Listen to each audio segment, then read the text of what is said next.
안녕하세요. 동해와 독도를 수호하는 독도 강치입니다.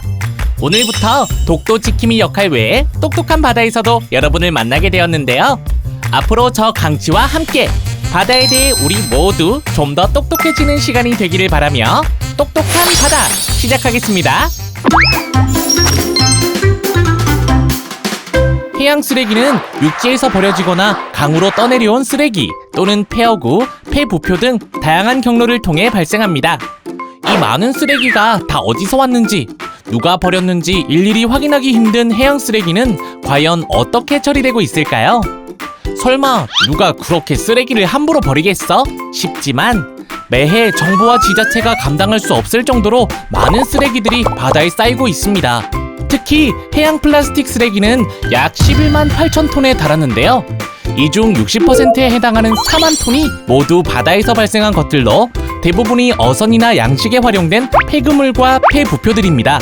이러한 해양 쓰레기는 저와 바다의 제 친구들이 사는 곳을 파괴하는 것은 물론 선박 안전사고의 원인이 되기도 하는데요. 하지만 종량제 봉투 사용과 분리수거가 일상화된 육지 쓰레기와 달리 해양 쓰레기는 수거 및 재활용 과정이 만만치 않습니다. 특히 육지에서도 완전히 분해되기까지 수백 년이 걸리는 것으로 알려진 비닐 포장지나 플라스틱은 바다에 버려질 경우 그 시간이 훨씬 늘어납니다. 수온이 낮은 데다 염도 때문에 일부 과학자들은 바다로 간 비닐 포장지, 플라스틱 쓰레기들은 그저 찢어지고 쪼개질 뿐 반영구적으로 바다를 떠돌고 있다고 이야기합니다. 즉, 매해 수많은 쓰레기가 바다에 쌓이는데 수거하기도 힘들고 자연분해도 거의 되지 않는다는 거죠. 똑똑한 구독자분들 중에는 해양 쓰레기도 수거 후 재활용을 하면 되지 않을까? 라고 생각하실 수도 있습니다. 우선 해양 쓰레기는 수거에 많은 인력과 장비가 필요합니다. 한마디로 막대한 돈이 필요한 거죠. 수거된 쓰레기의 처리도 문제인데 비교적 재활용률이 높은 플라스틱이나 유리의 경우에도 해양 쓰레기라면 이야기가 달라집니다. 특히 재활용하려면 먼저 바닷물로 인한 염분, 쓰레기 표면에 붙은 따개비나 해초 등의 해양 생물을 제거해야 하는데 이 과정에서 많은 시간과 비용이 소모됩니다. 해양 쓰레기는 보통 선별, 세척, 파쇄, 절단 등의 공정을 거쳐 재활용되는데 세척에 사용되는 물은 또 다른 낭비를 불러일으키고 사람의 손을 많이 거쳐야 해서 재활용 비율이 낮습니다. 결국 힘들게 수거한 해양 쓰레기의 재활용률을 높이기 위해서는 염분과 표면에 붙은 이물질을 손쉽게 제거해야 한다는 이야기죠. 최근 한국해양과학기술원에서 특허 출원한 기술 내용입니다.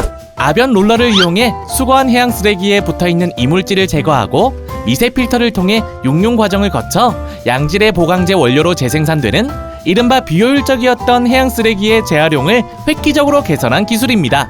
이렇게 만들어진 보강제는 항만 구조물의 균열을 막는 보강제로 사용이 가능하기 때문에 그 효율성이 더욱 뛰어난데 특히 기존의 보강제와 성능은 동일하지만 획기적인 재활용 시스템을 통해 생산하는 덕분에 제조 단가는 무려 86%나 낮출 수 있다고 합니다. 해양 쓰레기를 줄일 수 있는 데다 성능도 뛰어난데 가격은 낮으니 이 기술력이 널리 사용되는 건 시간 문제라고 볼 수 있겠습니다. 해양 플라스틱 쓰레기는 일상생활에서 쉽고 편하게 사용하는 물건으로 재탄생되기도 합니다.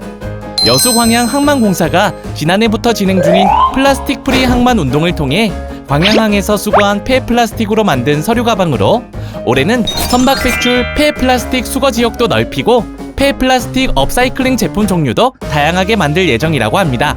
독특한 무늬가 돋보이는 의자입니다.